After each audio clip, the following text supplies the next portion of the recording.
ডাকসুর সাবেক ভিপি ও গণ অধিকার পরিষদের সভাপতি নুরুল হক নূর তার নিজ এলাকা পটুয়াখালী ৩ আসন থেকে সংসদ নির্বাচনে অংশ নেওয়ার ঘোষণা দিয়েছেন। তিনি বলেন, অনেকে বিভ্রান্তি ছড়িয়েছে ভিপি ঢাকা থেকে নির্বাচন করবে, সে সারা বাংলাদেশ থেকেই নির্বাচন করতে পারে। কিন্তু মা মাটিকে তো ভুলে যাওয়া যায় না। এই চরের কাদামাটি, এই নদীর পানি গায়ে মেখে বড় হয়েছি, এত তাড়াতাড়ি ভুলে যাই কি করে।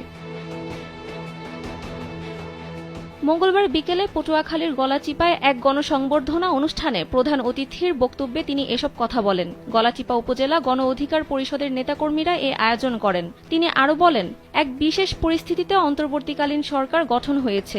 এ সরকারকে রাষ্ট্র ঠিক করতে বেগ পেতে হচ্ছে। হয়তো আগামী ২-১ বছর পর নির্বাচন অনুষ্ঠিত হবে। ভিপি নূর বলেন, প্রতিশোধ ও প্রতিহিংসা না করে সংহতি এবং সহনশীলতার রাজনীতি প্রতিষ্ঠা করতে পুরনো দল, পুরনো নেতৃত্ব দিয়ে নতুন বাংলাদেশ বিনির্মাণ সম্ভব নয়।